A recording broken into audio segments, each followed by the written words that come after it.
Hey, what's up, everybody? This is Ming Chen. I'm here live at a Shared Universe podcast studio. I have a very special guest, returning guest, amazing guest, business owner, writer, doll expert, Texan, Angelino, friend, and now published author, ladies and gentlemen, Lanie Labens, aka Halston Blake, who has a new book out, which you can get on Amazon, called The Bare Moon.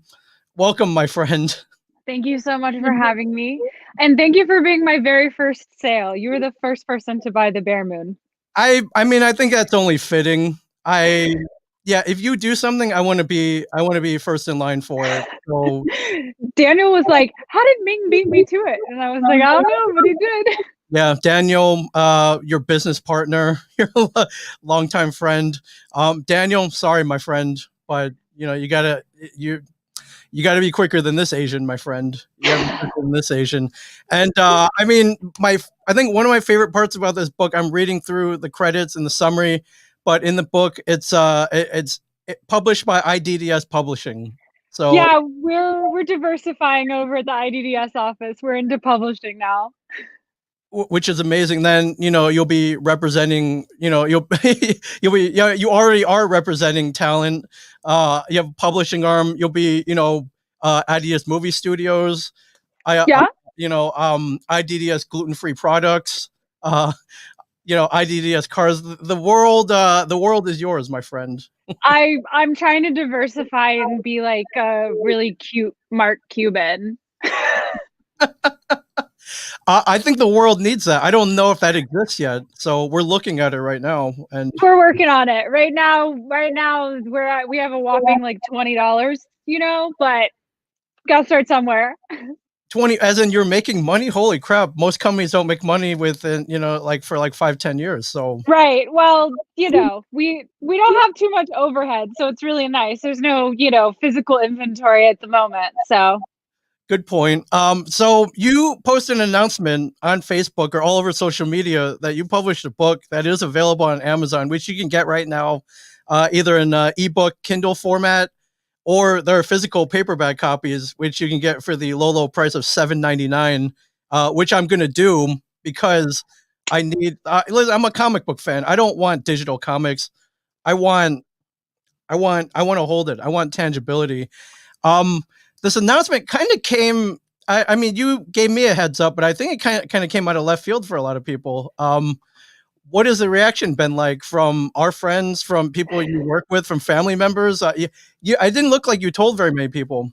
I didn't. I told hardly anyone, and I knew that decision to do that was probably going to upset a few people, and so I apologize to anyone out there that I upset. But I really kind of had to do this my way, because with everything that had happened and everything that was going on, people are always kind of in my life, and I mean that in the most loving way possible. People are always trying to be in my business, and since the pandemic hit, since I lost my income and my apartment and all of those things, I've had so many people tell me what they think I should do or how I should feel and stuff like that, and I know that the majority of them are coming from a place of love, but when you're grieving whatever it is that you're grieving, no one can tell you how to feel or how to work through that. And so when I decided to do this, I just needed to not tell anyone because I didn't want anyone to talk me out of it. I didn't want to talk myself out of it. And truthfully, I wasn't sure I could do it. I write all the time. I've written for years. I love to write. But finishing a full story, full novel has always been a difficult thing for me. I have a book that I've been working on for, I don't know, the last 5 years, actually even longer than that. I've written on it in 15 countries and still haven't finished it because I'm so, like a lot of people, I'm so obsessed with like, does this sound as good as it could? Is this story good enough, whatever. So I was inspired by a friend of mine. She writes a book a month and she puts them up on Amazon, and she's got quite a following. And she contacted me and she was like, look, I know you're suffering right now. I know you're struggling. She was like, why don't you just do this? Like, you can't, if nobody cares, then nobody cares, but you'll feel good that you did it. and she really inspired me to just go for it. And so I wrote the book very quickly. And when I finished, I was like, oh, this is awful. And I was like, I can't do anything with this. And then I said, you know what? I just have to let it go. My dream is obviously to be, I'd love to be Anne Rice, or Stephen King, or somebody like that, or J.D. Salinger is really, really who I like to think I am. But that's, our world is different. Things are different. And if I, waited and waited and dealt with traditional publishing, it was going to be a 2-3 year process. And I was never going to be happy with what I put out. So this felt like an easier, more gentle way to do it, where I could show people my stuff, and if they like it, great. If they don't, whatever. But for the first time in almost a year, I felt accomplished, and I felt like I had control in something, and that I did something. I love that. I think I mean, they always say like the three things you don't announce to people is that, one, you're losing weight or you're trying to lose weight, two, you're trying to quit smoking, and three, that you're writing a book, because then people start peppering you with advice. And no one loses weight because someone told them to. Um, Right. unless it's a doctor saying you're about to die. Right. That's You need to do it. right. Yeah. Yeah, and I mean, this is all very, very inspiring. I think a lot of, we're both of us are creatives. We know a lot of creative people. One of the foremost creative outlets is writing a book about, whether it be our adventures or just something we have in our head. And very few people actually put pen to paper and actually do that. And it's it's hard. And I think you're not only are you very accomplished, you're a published author now with a book that anybody can buy on Amazon. But I think you're inspiring a lot of people. You're looking at one of them. Of course, do I want to write a book? Absolutely. Have I done it yet? No. Do I have ideas? Absolutely. Um, have I gotten off my butt and done it yet? No. It's a hard thing to do, and I honestly, the best thing I did for myself was just, I told myself, well, I'm gonna release this under a pen name. Nobody's gonna know it's me anyway. And so when I told myself that, it was super easy to just write without reservations. And then when I was about halfway done and started, told a couple people, they were like, you need to tell people. And I was Yeah. like, oh, I don't know. And they were like, no, you need to tell people.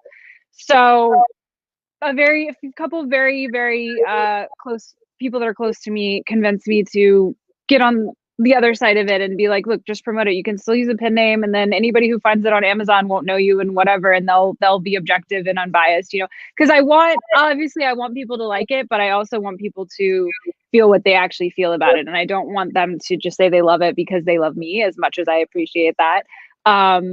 So I totally get, anyway, I totally get what you're saying. It's hard to actually physically do it. And when I finished the first draft, I was like, it didn't feel like it was done. Like I didn't feel like, I thought I would feel like so good and so accomplished. And Right. I It's just like felt the like, end. I was like, I did it. yeah, Like, yeah, oh, yeah.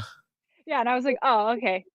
All right. Now I guess I don't, and I've been working on the second book, I for the past couple days. And so it's just, I'm looking at it as just, this is my job right now. So I Right. need to treat it as such. Yeah, I love that you didn't stop with the first book. You're like, wait a minute, I got another one in me, and the second one's up for pre-order already. So It if is. you love the first one, you can pre-order the second one. You can get them both at the same time, and I highly recommend that you do so. That Somebody tweeted me and said they've already pre-ordered it. They said they read the book, or the first one. And I wrote it in a way that I hoped that people would be able to read it quickly. I didn't want it to be a very long process, because I feel like with so much media and so much going on in our world, I wanted it to be easy. So I was really excited when somebody read it in 24 hours and already pre-ordered the second book. Yeah, and it doesn't even take that long. If you go on, I think Amazon or Kindle, it says like you approximate time for reading. I think 2 hours and 15 minutes if you were to Yeah. read it straight through. Yeah. And, I was like, I thought that was awesome. Do you do you remember like the first day you put, like, I want to say put pen to paper, but we don't really do that anymore. I'm sure you typed it out. Um, do you remember that? Yeah. Yeah, so it's funny that you say that, because I actually do put pen to paper and both. So I don't know if you know this, but I love pins. I collect pins, writing pins. And I used to be so bad about not using them. I would just collect them like a toy and they would dry up. And so a few years ago I made it a point to be like, okay, I'm going to write words with this, like whether it's a story or whether it's just ramblings or whatever. In a perfect world, I would be a journal person and I would keep a detailed journal of all my like adventures, but I don't do that. But I did outline my story roughly, like on a note card. It just one note card, bullet points, and then I just started typing. This story actually came from a short story that I had already written, and I just expanded on that. So that made it a little bit easier because I already had a jumping off point. I already knew these characters. I already knew kind of where their story was going to go. But I have another book that I'm 25,000 words into that I literally sat down in 3 days and just, it was like something had taken over my brain and my fingers and I just wrote 25,000 words. It just came out, like inspiration just poured out. Yeah.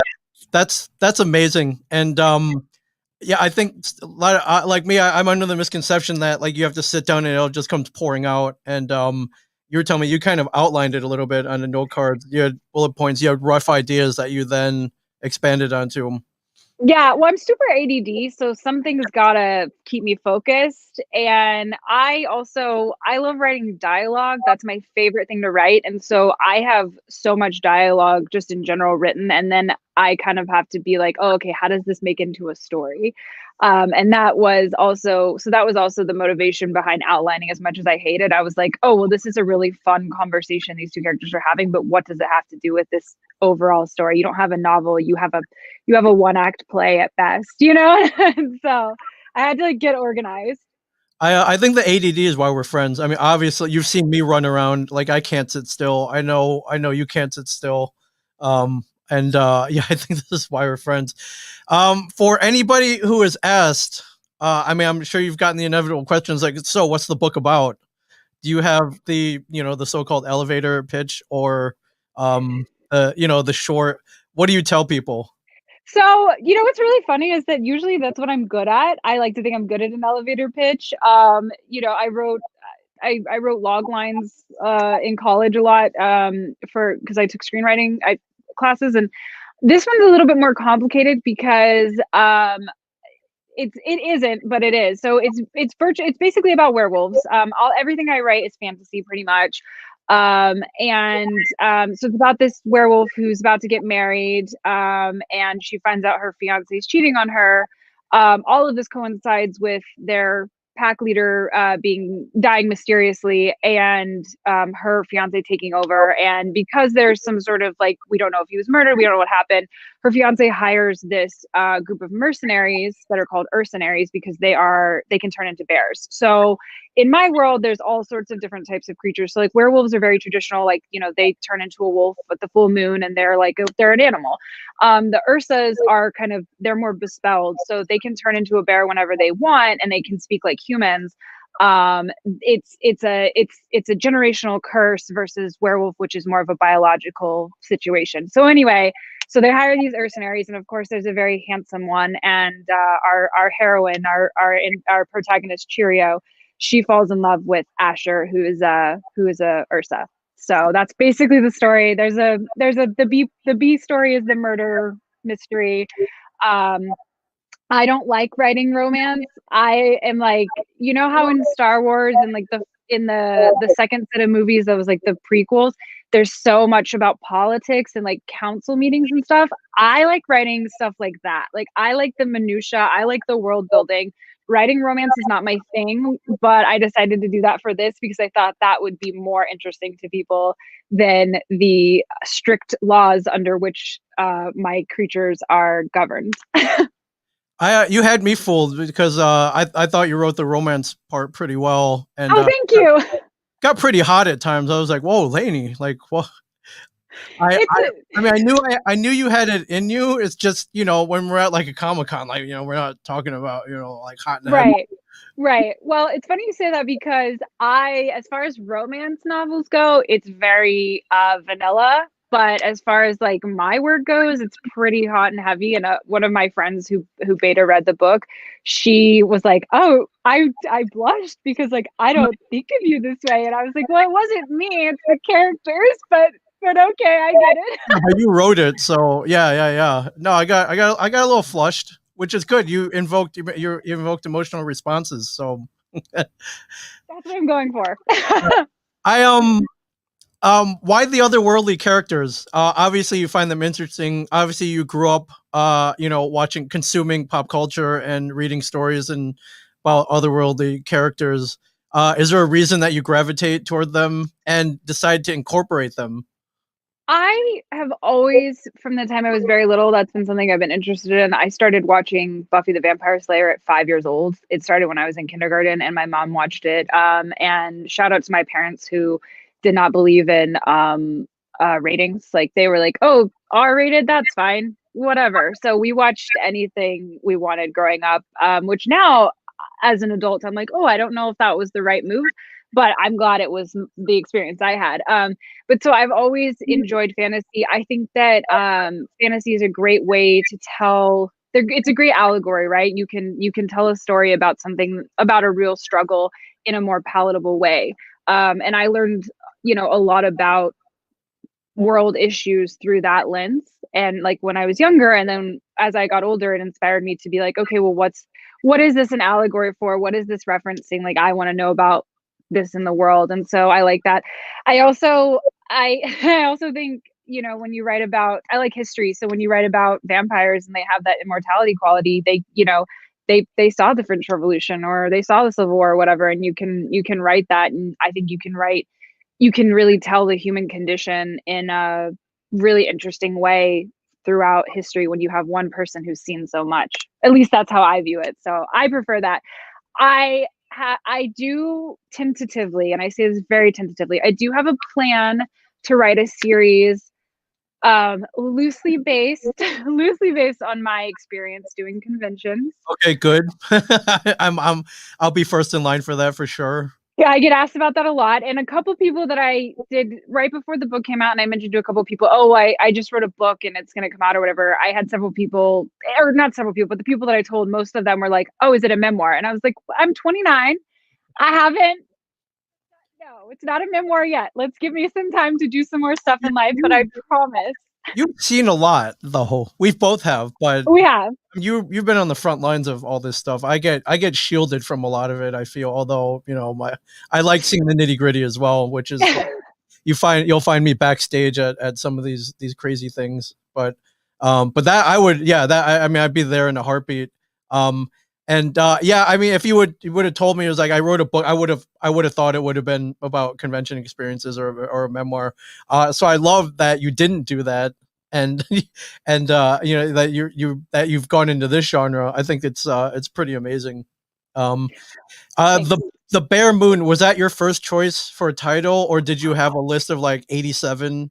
Yeah. Yeah. So the title is difficult. I love naming things, and I like quippy things, and I like things that are like a play on words and stuff like that. And I had to balance the genre that I'm writing in with kind of my sense of humor, and ended up with something that I don't think fits either. And the Bear Moon is a thing that's mentioned in the book, and so that's why I went with that. Book 2 is called The Wolf Chase.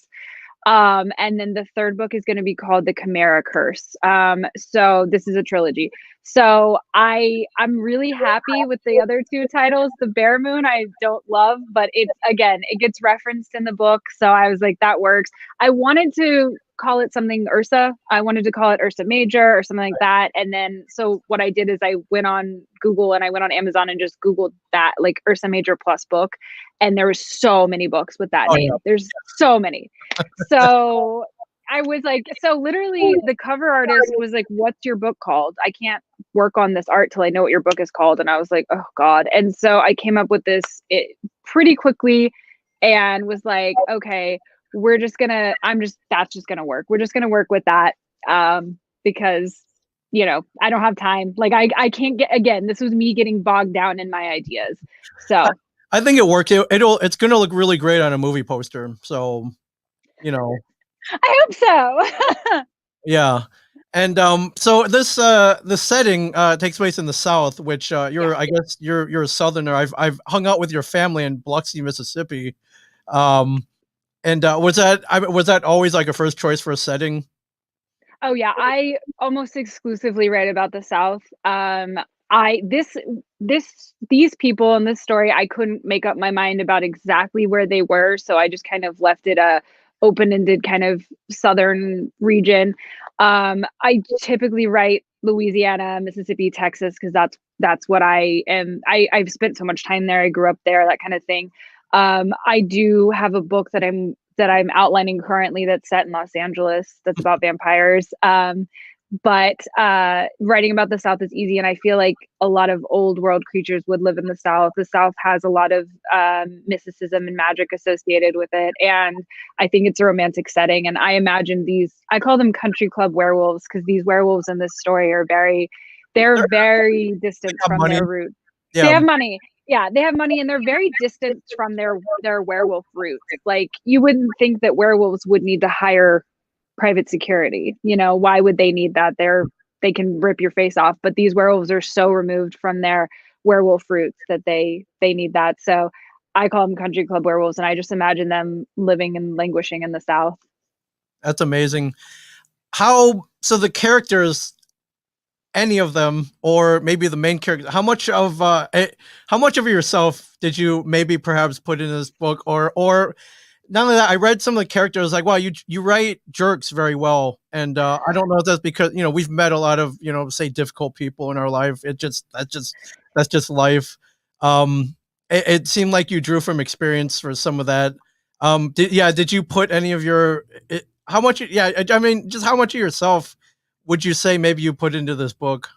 You know, I don't see too much of myself in Okay. Cheerio. I think I imagine Cheerio to be the kind of girl, the kind of woman who's just she's passive in her experience because she doesn't know any other way to be. She's always been pretty. She's always just been very, above average on looks and no one's, she hasn't experienced the things that I have in the sense that like I was bullied growing up and I've always been the weird kid and like I told a friend yesterday, I said, "Yeah, I'm the person who is going to choose the most difficult path to blaze for myself. Like not even necessarily intentionally. That's just the way it is." And I don't think that Cheerio's not like that. It's not so much that things have always come easy, it's that she doesn't know any other way. And that's why she's in this relationship with Logan because she didn't have to really she's fighting for it now, but it was always easy. It made sense. She moved her and her mom moved to this small southern town when she was I think 14 and she met this boy and then that was just it. Like there was no effort put in really other than, the day to day. And so she's just used to that. Now it doesn't take away from her intelligence or anything like that, but it's just a different experience. Like I know girls like that who have just always been so beautiful and they've always had boyfriends and they go from one to the next and not in a bad way, but just in a way of like there's just a line waiting for them because they're just kind of exactly what certain guys are looking for. And Right. I've never felt that way about myself. And I think there's nothing wrong with that. I think whether you date a million people or date no people, as long as you're happy, that's what's important. But Cheerio is very much not like me in that. I mean, the minute Logan pissed me off, I'd be gone. Logan is very, That's what. very Yeah, he's a jerk, man. he's a jerk. Yeah, he's a jerk. And what's funny is the things that he says to her, some of the things that he said and does to her, I have seen happen with friends, or I have had guys say that some of those things to me, and I was out. I was like, this isn't going to work for me. And I think that's something that's really important for me is that I want to write for my relationships that I consider to be good, like her relationship with Asher. I want to write a really healthy relationship so that if anyone young is reading this, they want to model their relationships after someone like Asher and Cheerio, not Logan and Cheerio. You don't want to model a relationship after the Joker and Harley. That's unhealthy. So it is. And yet so many people do, but So many people do. Yeah. So that's what I'm trying to avoid is I want to write strong female characters that are different sides of femininity and different sides of what it means to be a woman. And for Cheerio, she's sure of herself. Um, in a lot of ways, but she's so in a small little bubble that she can't even really see, she can't see that there are better things there for her until this other character kind of comes in and treats her differently. And she really likes that. And that's what I wish for everyone. I hope that everyone who's in a relationship that's not healthy for them meets someone that helps them see that they deserve better, or they find that introspectively. That's even better if you can come to that conclusion on your own. Yeah, and I like that you have an outlet now to express and create strong female characters, which is which is amazing. Me knowing you as a strong female, I love that you're writing stories about strong female characters, which is amazing. If is this book, if you're is it geared toward anyone, one like who, I know, ideally you want everyone to read it, but is there anyone that maybe you're kind of gearing it toward? I think it's definitely geared towards people who like fantasy, people who like romance. If you like, I told a friend who likes Twilight, I was like, I want the Twilight fans on my side, because I think that while I'm not a Twilight person, that was never something I was into. I see a lot of value in it, and I see the love that people have for it, and I hope that my work can bring that kind of like sheer excitement and love and happiness to people. I think it's a good story for people who do feel stuck and who feel kind of unsure of what they're going to do, and that's kind of been the theme for me the last 9 months. I've had people constantly asking me, "What are you going to do? What are you going to do?" And I don't know. I have no idea. I don't know. Obviously, best case scenario, my job comes back and I just go back to traveling the world and living the high life. But I there's no guarantee of anything. And so I think a lot of the characters that I've written about over the pandemic have been people who are stuck and trying to navigate a world that they're a part of, but also don't feel connected to. Yeah, I mean, I think that's pretty much all of us in one form, one way or the other. Some have it, obviously worse off than others, and I think hope hopefully your experience writing this book and through reading the book may give a little light at the end of a very long tunnel, or a tunnel that we don't even know when it's going to end yet. But um, yeah. So the writing process, I did want to ask, the pandemic's been awful. Obviously, you've suffered pretty great, greater than a lot of people that I know. You've been dealing with it. Um, I mean, you've been dealing with it. You've been dealing with it, and you've been staying safe and acting as I wish everybody else would, or pretty. Um, but I think we're all trying to find positives out of all that. Would you have written this book had this not happened? I said that exact thing to my mom this morning. I said, as horrible as this has been, I always told people, oh, the reason I haven't written a book is because my job is so time consuming. My life is You're fun always but stressful.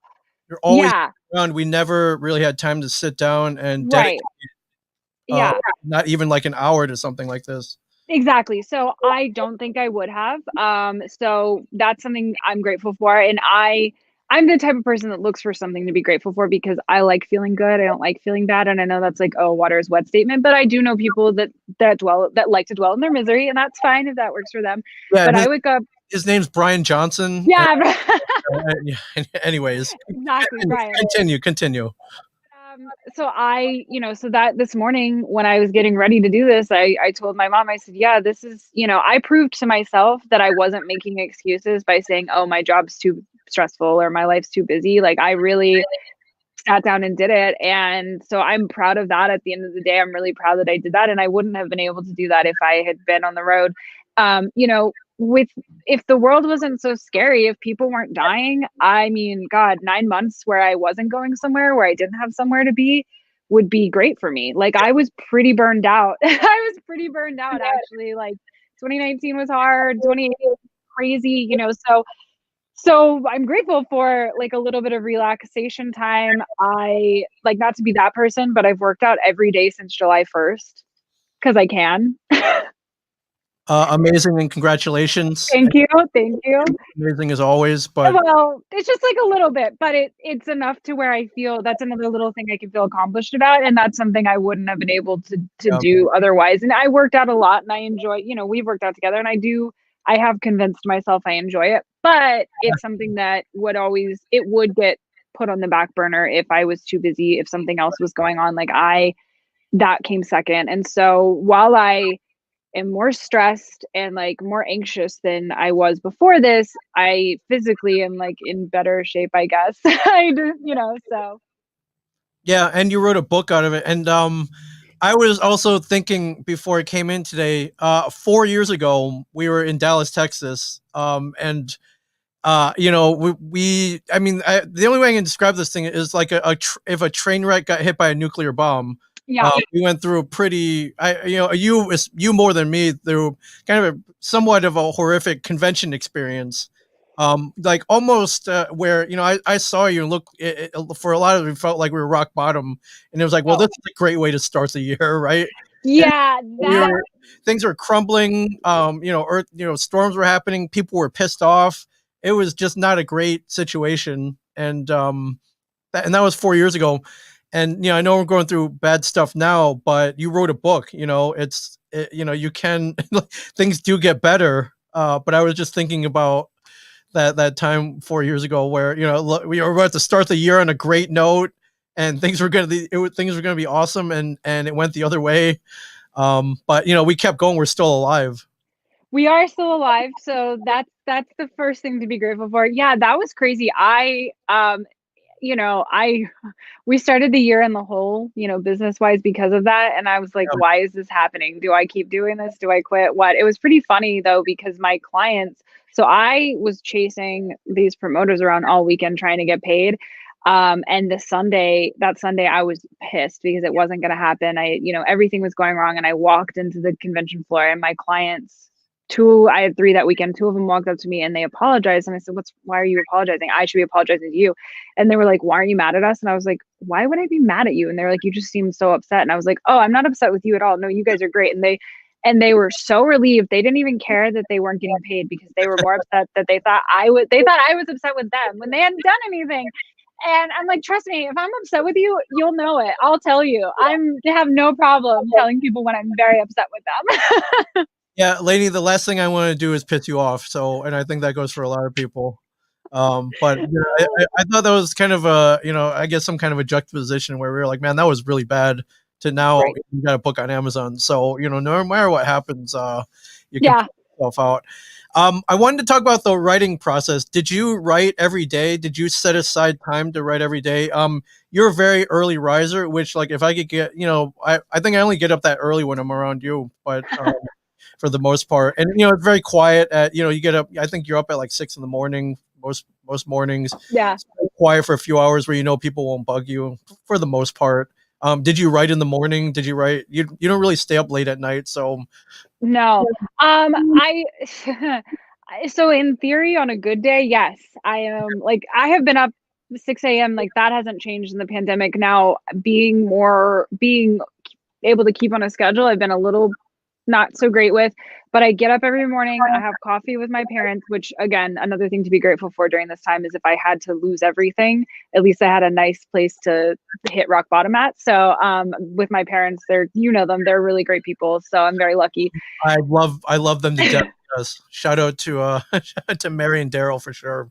They're so awesome. So we drink coffee every morning. My sister Lily, she's working from home, so she works 6 to 3, so she's also up. Sometimes if she's not too busy at work, she'll drink coffee with us. But we have coffee.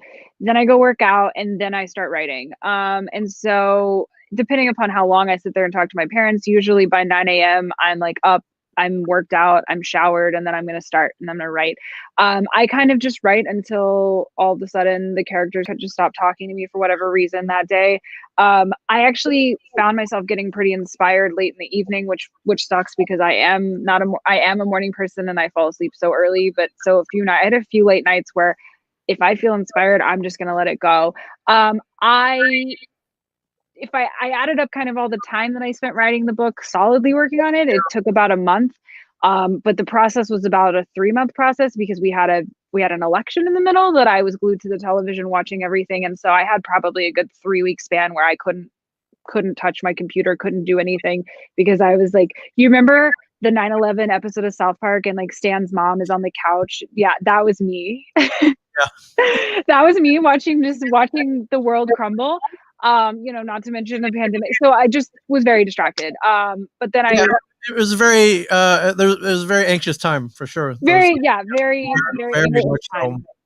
I mean, Yeah, yeah, you and know, even after, like, the anxiety level went even higher, so it was crazy. yeah. Yeah, And yeah. I'm still like tentatively like I feel better, but not yet. So I'll have days again where it's just I can't do anything but like constantly check updates on my phone and have the TV going and all that. But when I did have quite a few days during that period before I devolved into Stan's mom when I was writing, and I was writing 6 hours a day. Like it was like a job. I would sit on my bed and I would just get lost in my computer. And I actually have to send you a picture that I took yesterday when I was writing because my friend Joey, he texted me and asked me what I was doing. And I just sent him this picture of myself where I just look absolutely ridiculous because my mode is like this. So you see right now is not I haven't put makeup on in 2 months. This is the first time in 2 months, I think, that I put makeup on. Some of my makeup's expired, but I used it anyway. Um, and most of the time I'm wearing this like giant fluffy pink thing. Yeah, And there's a picture of it on your Instagram. yes, I'm wearing that thing. And I am like under a blanket because my mom keeps the house so cold all the time. And I'm just like on my computer like this. So yeah, I look like some sort of like very strange creature. I mean, I imagine Anne Rice probably had a big Snuggie as well, and J.D. Salinger, and I hope Stephen so. King for that matter, and John Grisham, and I guess this goes on and on. I don't think they all got dolled up to write either. So I want everyone to imagine me writing like this, just like pretty much, confident and but that's not it. yes, yeah, well, yeah, yeah, it worked out. Yeah, I think a lot of would-be writers or aspiring writers, yeah, me included, wonder about the whole process and just actually carving out time. But it's just dedication, I think, and inspiration. Yeah, and I'm lucky because having this unconventional job that I've had for the last 8 years really did make me learn how to prioritize in a sense, kind of like just because it doesn't seem like you're doing work to other people doesn't mean that you're not doing work. And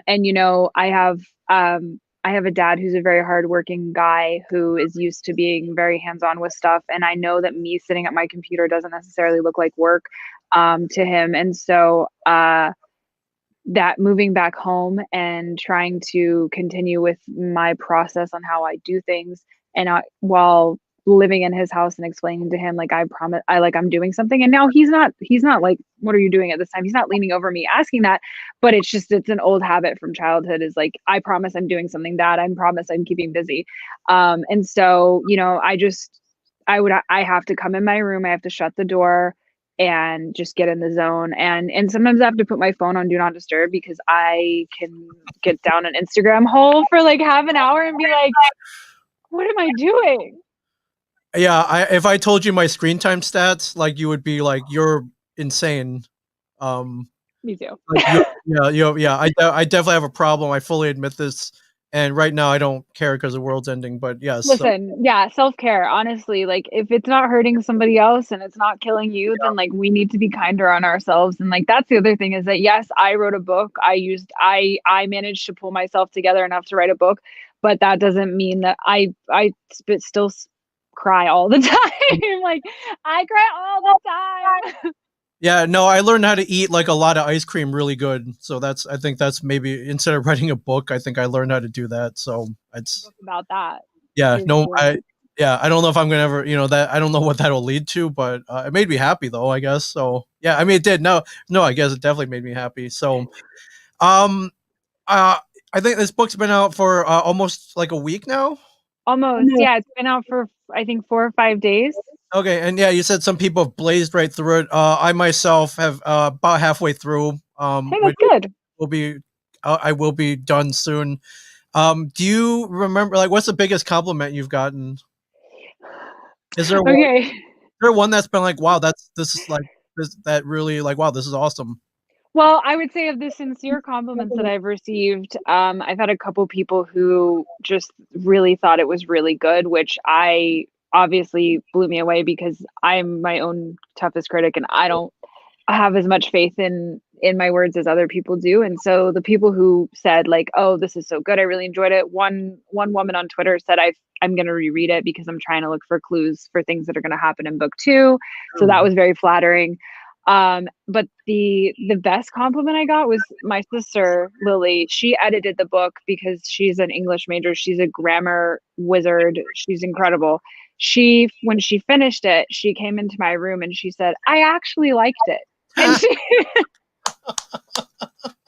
and so I love the highest compliment you could have gotten from her. Right. So it was simultaneously the best compliment and the sickest burn ever. And so I put that in the back of the book on the digital. It's not in the paperback, but in the digital, if you scroll to the end, it says praise for the author. And I put that in there because I thought that was the funniest thing. Yeah, and I saw your dad put up a pretty cool post, which that had to feel good, right? It did. I like all people with parents. You want to make them proud, and especially if you have great parents like I do. Like all I want is to make them proud. And so my mom posted on Instagram, and my dad, he posted on Facebook, and it was nice that they're proud of me because I have, even though the whole situation and it's through no fault of my own, it's hard not to internalize that and feel like, oh, in 5 months, I'm going to turn 30 and I have nothing and I live with my parents again after I worked so hard to build something, over the past few years. So it's like, it was frustrating. So the fact that, that my parents are so proud of me and I know they'd be proud of me no matter what, but I did something and they were really proud of it. And I think it could have knocked my dad over with a feather when I told him that I sold copies, like that people bought it. He was like, what? Really? Real people? And I was like, yeah, real people. Yeah, and Ming, he bought one too. So Ming, yeah, I told him, I said Ming Chen was my first sale, and my dad really likes you, and my dad is like, well, you met him. He's just he doesn't dole out the likes so easily, and he talks about you all the time and how much he likes you. So I'm happy of that. I know he's a pretty strong judge of character. I guess I could say. And not everyone measures up to the Daryl Labens bar of awesomeness, maybe. Yeah. Well, I feel very privileged for that, but I thought it was really cool that he gave you a shout. And I know maybe he doesn't put out compliments left and right. That if he's complimenting something, he means it. It's right? Not- Yeah, yeah. And I appreciate that, especially because he's also the guy who will be watching TV or watch a movie, and I'll be like, "Oh, I know that guy," and he's like, not impressed, or that woman or whatever. He's like not impressed. Like my Hollywood stories do nothing for him. It's honestly hilarious because I will be like, oh, well, when I was at blah, blah, blah, like I mentioned something about, I was telling a story about when I was in Africa and all he took from it was like, well, that sounds really dangerous. And I was like, okay, well, it wasn't. I mean, it kind of was, but it's fine. I'm fine. Yeah. I feel like, I don't know if you've ever watched Schitt's Creek, but I feel like Alexis sometimes on Schitt's Creek, because like her stories all are about how like the trouble she was in random foreign countries. Right. So so you have several main characters in this book. So who plays whom in the movie version? It's funny you say that, because there's an actor I work with named Rob Mays, and I want him to play Logan because I think Rob could do a really good job. I'm not sure about Cheerio and about Asher. I purposely don't describe my characters in too much detail because I want the reader to I want you to see who you see. And one of my beta readers, she was like, oh, I imagined so-and-so like this, but that's probably wrong. And I said, it's not wrong. I said, however you see them is perfect. I think that to me, it's disappointing as a reader when you get someone described in such detail and then casting is contrary to that and it doesn't make sense. It's fine if they cast someone who can really embody the character but looks different, but then I've seen stuff where it's like that's not right at all. So I tried to stay away from that so that people can kind of envision it for themselves. But I definitely do have some ideas, and these characters that I wrote about are characters that I'm not as married to as other characters that I have stories about that I plan to release books on. And some of those characters I know exactly who would play them, and so hopefully I can make that a reality. But to me, what's most important is who the reader sees. And if you're reading the book and you see yourself as Asher, that's great. Like, or you see, whoever. I So. mean, maybe a little bit. Oh, totally. Yeah, for sure. You know, I'm probably not as tall as him, but you know, everything else, hey, like, Yeah, you've got it. yeah, yeah, absolutely. So the pen name Halston Yes. Blake. What is the origin story behind that? Okay, so this has a visual aid. Let me see. All right. Okay, so Halston, this is Halston. It's one of my dolls.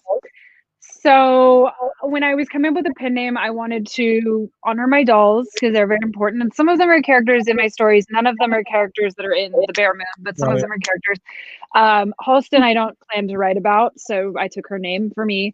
The last name Blake is an homage to one of my favorite fictional literary characters who Anita Blake, Vampire Hunter. Laurel K. Hamilton's books really inspired me when I was younger, and she's one of the people that got me into writing.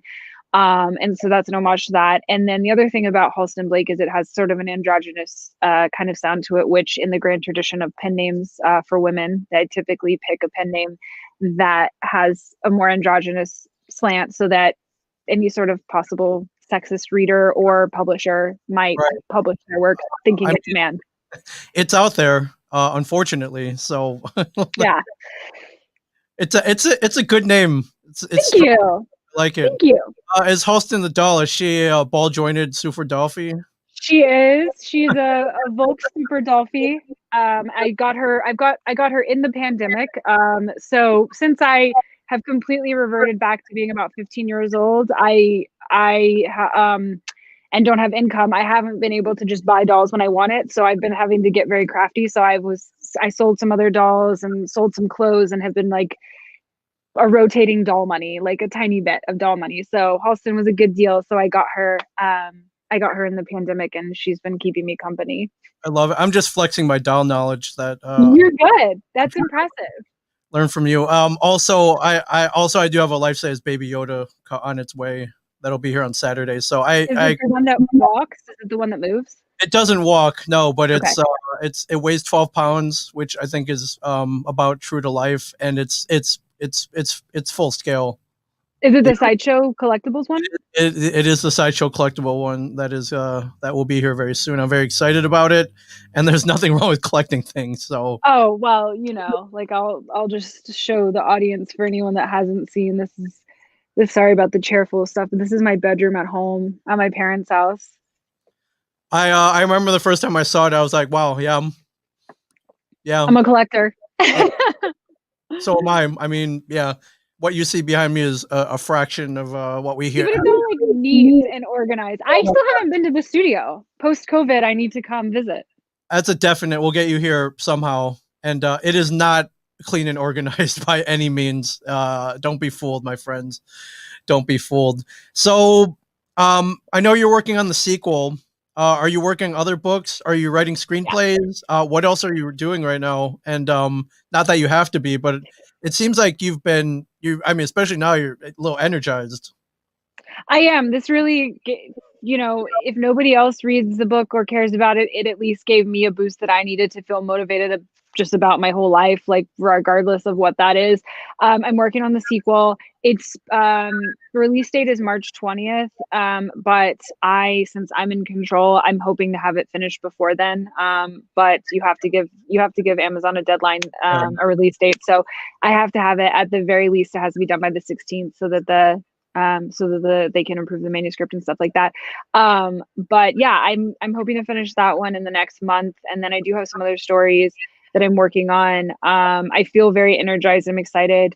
I'm writing a screenplay pitch right now, also, because one of my clients, he contacted me and said, "Hey, can you let's pitch a movie to Sony?" So yeah. So we'll see. We'll see. That's amazing. And Yeah. I mean, how cool is it when you loaded up that Amazon page and it was there? Oh, it's surreal. This is the most surreal thing to see it there. That's cool. And you have other books on Amazon. Have you Yeah. seen Halston Blake? It's Love. I had it right here. It was Love, Death, Vampires. Love, Death, and Vampires. Yeah. So Love, Death, and Vampires is an anthology series. So basically, when I decided to go this this indie self-publishing route, I was like, well, I need to learn how to use this system before I just like go into it blindly with my first full-length novel. So I took my short stories, that a number of people have already read because they were up on my website, they were on my blog. They're now gone, they're down, you have to pay for them now. But I decided to go ahead and package them into a book just to test out the software, the book builder software, and kind of how Amazon works on the back end and stuff. And so I did that, and it was really funny. The funniest thing was, so I did that, and I told Daniel about it. Yeah. And he was like, oh, I'll buy a copy. And I was like, oh, whatever, you don't have to. This is mostly for practice. And he was like, no, I will. So he bought it. And then a few days later, he called me and he said, look, I have to admit something to you. And I was like, oh, what? He was like, I read your stuff. And I was like, okay. And he goes, I've never read anything you've written before. And I was like, oh, really? You've never read it? And he was like, no, I was just told you I did, but I was afraid to read it in case you were bad. And then I'd have to tell you were bad. And I was like, oh, yeah, no, that's fair. That's fair. He was like, but I read all the short stories in that book and you're actually good. Again, everyone in my life with the like, oh my wow. God. Yeah. Like they're shocked, but I'm yeah. like, shocked. I write all the time. Yeah, exactly. So I appreciated that and because he did that, he's been super energized also and really excited about my book. And we were joking about how like, Dragon Con 2021 or 2022, I'm going to go have an author table instead of taking talent. Yeah. Like I'll go. Yeah, you got this, right? You handle all the drama on this side. I'm going to go sell books. Right. I'm going to go sell books. I'm going to go do a panel about hot werewolves and hot vampires. That's my dream. And I have no doubt that that's going to happen. Fingers crossed. This has to happen. I'll moderate that panel. My God. I'll be there.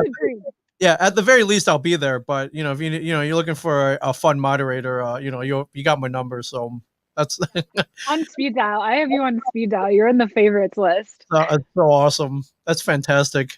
Well, congratulations, my friend. If you're watching this, if you're listening to this, go on to Amazon, search Halston Blake, search The Bare Moon, buy everything, read everything.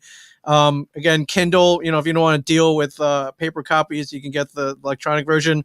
You get the physical paperback version for a mere $7.99. You can't even get a Starbucks coffee for that, and they're bad for you anyways. So, fill your soul with the writings of Halston Blake and The Bare Moon, and then there's more stuff coming up after that. So you're not just reading a book; you're on the ground floor, of an emerging worldwide, franchise, an enterprise, a world, This is which is pretty amazing. So thank you so much. I'm just really happy for you. I know it's been a tough year, and I'm glad that you were able to channel that into something just not only positive for everybody else, but for yourself. Well, I appreciate your support as always, and it's people like you who inspire me every day. Oh, seriously. I'm just a knucklehead. I have not written anything, but you're really you're truly inspiring me to be like, dude, just do it. Just do it. Just do it. Just I'll help you. I would appreciate that. I'm gonna need a lot of help. So well, I'll help you. Well, we can work on it. It's like Ming. It's UR, not YOUR. Like, come on. Well, hire Lily for that. She's great. She's awesome. Fantastic. Lanie Labens, everybody. Halston Blake, go pick up The Bare Moon. Thank you so much for joining all the way from Texas. Thanks. And, I sincerely hope I see you soon. Me too. Thank you, Ming. Thank you, and thank you for everybody. Actually, let's give some shout outs real quick before we go. Dee Lythe, of course, our friend from Texas, soon to be in Scotland, is watching. Samantha B wants an autographed copy. Okay, so you can get an autographed copy by ordering a book directly from me. So they're $7.99 on Amazon. They're $10 from me, $10 plus shipping because I can't do Prime. I can't ship it for free. From you. Okay, so you go to halstonblakeauthor.com, or you can email me. If you know me personally, please just go ahead. Yeah, just message me. Yeah, just message me. I have a list of about 25 people right now that are waiting to get info. They just released the paperback today, so now I can finally get them and get those to people. So if you want an autographed one, just message me and we can make that happen. Yeah, fire up your Venmos, everybody, and get that. My friend Amy Gray just finished the book. Oh, Amy, Amy Gray is amazing. Katie Susik, this is exciting. Congrats again, Lanie Labens. Katie. Angela Fries, one of our great friends, big congratulations. And of course, the man who wrote the foreword to the book is in the house. Joey Flaherty. He is watching. He talked me off the ledge so many times when I was like, I can't do this anymore. Like, I gotta quit. And he was like, no, dude, like you gotta do it. So he wrote a very good, inspired forward. So it's like, we'll be more disappointed if you don't do it. Exactly. That was him. So yeah. So that's awesome. Awesome. Thank you, Lanie, and thank you everybody for watching. And great luck with everything else. I'll see you soon. Stay safe, my friend. Thank you. You too. I adore you. We'll talk soon. I adore you as well. See you guys later.